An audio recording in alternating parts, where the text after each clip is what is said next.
Hey y'all, in today's video from the 2024 Pigeon Forge Rod Run and the 2024 ScottieDTV Dirty Dozen, I have a very cool 1955 Chevrolet Nomad Wagon Stout built by Big Oak Garage. I know y'all are going to love this one. Let me get the camera turned around, we'll check it out. Will? What's up, man? How you doing, brother? Man, I'm good. Good. Glad to see this one done. Yeah, me too, man. It's Nomads are tough. Yeah. They're tough to build. I think wagons in general, that long roof Yeah, is something that, screws with everybody. Wagons and pickup trucks. You know, you really don't have a place to hide anything.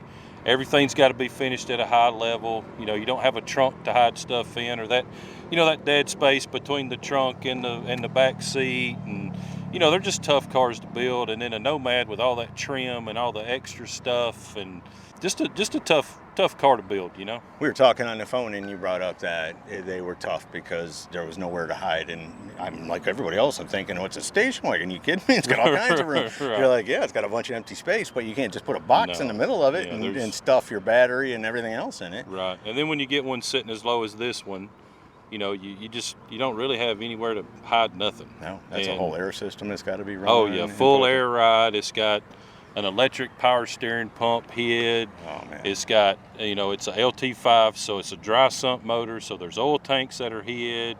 And then you want to hide all that stuff, but you need to make it accessible to work on. Right. So it's just a tough deal. You've got all this stuff in there. You're going to have to get to it eventually, so you don't want to bury it too deep. You want to make it easy to access. So just overall a tough car to build in general. And easy access is relative when it comes to custom work. It is, and believe it or not, pretty much everything on the car is relatively easy to get to. Ricky Howard, built by Ricky, did the interior. All the panels come in and out really, really easy. We made this car a unibody as well, so the entire interior is removable other than the headliner, the carpet, everything. Wow. So when you make a unibody, you're not using a chassis. What do you do to upgrade all that? Well, it is a chassis. Okay. It's a Morrison chassis that we incorporated the body structure to the chassis. So it's all welded together one piece, like Dirty Martini in the dark. I got you. So it's that level of build. It's actually both. Right. It's both a unibody and a solid weld car. It's Correct. the strongest way you could do it, I would Correct. think. Yeah. And so it's kind of built. But now you weld it together, though, then there's no separating it. Oh, no. Yeah. No, the body and the frame will, if it ever comes back apart, it's a bad day. Bad day, yeah. Well, is that connected through fabrication and everything, or how's that work? Yeah, so what we did was we ordered a Morrison chassis with air ride on it. And then what we did was we just cut the entire floor pans out of the car. All right. We set the car on the chassis where we wanted, which happened to about be 2 inches channeled, so it's 2 inches lower on the frame than a stock 55 Chevrolet. And then we just got, built the structure from the rocker panels in, and then welded all of that to the frame, and so now it becomes one. Okay. So it's like building a house. Like building a house. You start at the bottom and you start building it all the way up. That's it. So when I saw you with the fenders cut out of it and all that kind of stuff, the chassis was already up underneath. Correct. It. Correct. Holy cow. Well, that's nice, though, because now you're not taking it off a rotisserie or whatever and dealing with flex or any of that kind of stuff. Wherever it is where it's at, right? You're exactly right. It makes lining panels a little easier because nothing really should move. We still braced it up when we put it on a rotisserie and stuff, but just a little added support there. And another cool thing about building a car that way is the entire floor pan from where the firewall meets the frame all the way back is removable. So we can remove the entire floor pan in this car. Nice, yeah. And it's got hidden troughs in the rockers where you can run all your plumbing, your fuel lines, brake lines, all your wiring and everything, so nothing is on the bottom side of the car. The only thing you really see coming out is a little bit of wiring. We have the brake lines that come out, and then it's got a transmission cooler that's mounted under the car that you can see as well, but that's about it as far as the bottom side of the car. That sounds like a lot of plumbing you had to hide. Oh man. So Zach did all the plumbing at the shop. It's transmission cooler that has the plumb to the back. It's a dry sump, and it has 2 tanks, not 1 tank, that are hidden behind the headlights. So it's got a plumb from tank to tank, and then from the engine, and then from the engine back to the tank. Of course, it's air conditioned and power steering.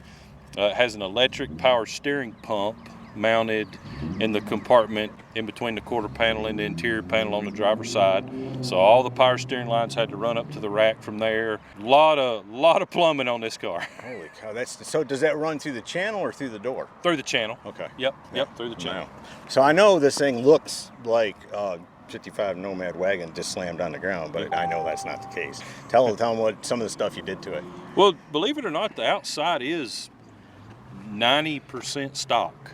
The biggest thing that we did was we shaved and tucked the bumpers a little bit, and that's pretty much it as far as exterior body mods. It's even got the little V's under the tail lights, all the Nomad trim, and that was one of the things that the Keenans really wanted. They wanted all the trim and all the stuff on the Nomad, and what awesome people! You know, they've been awesome customers, and it's been really cool building this Nomad for them. The rear windows work?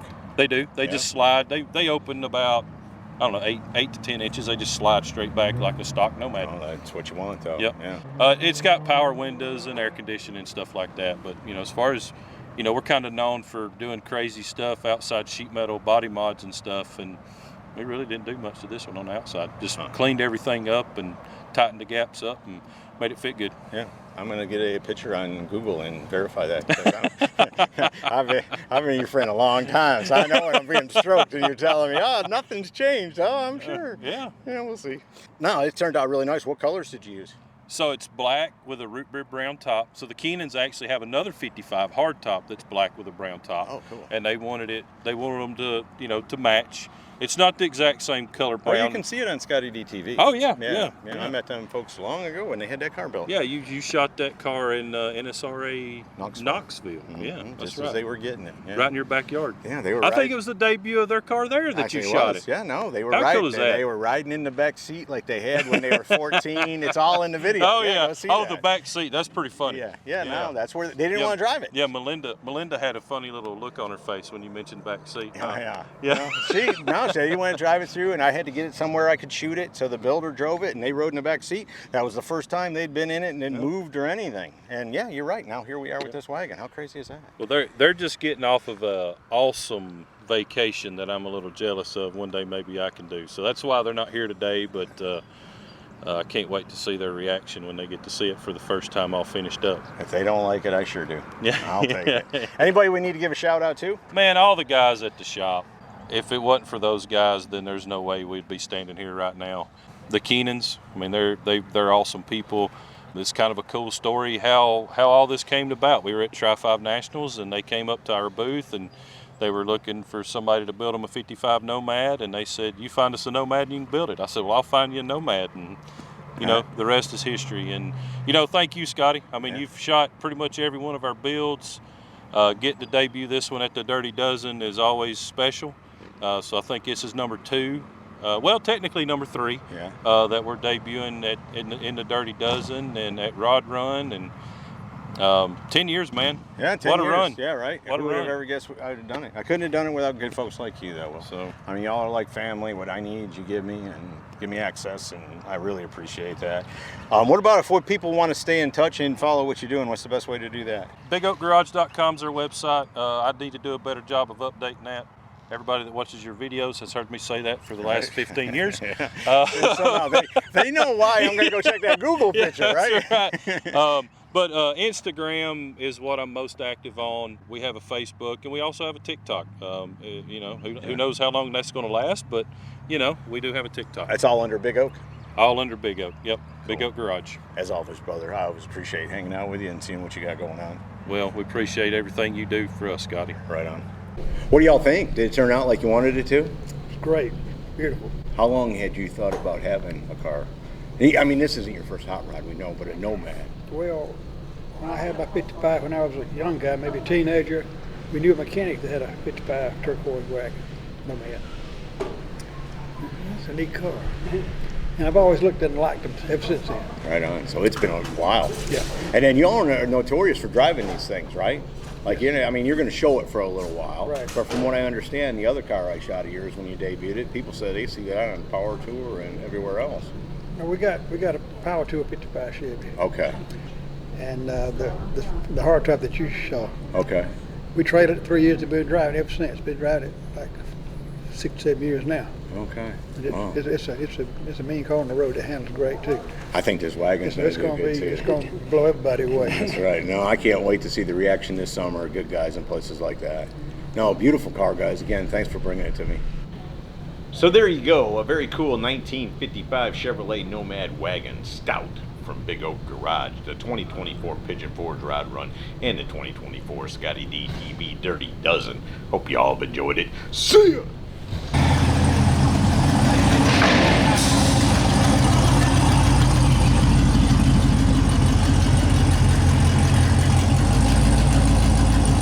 Hey y'all, make sure you subscribe to this channel and visit ScottieDTV.com for an easy way to search the hundreds of videos I have posted. Either click the link in the description or the one at the end of this video.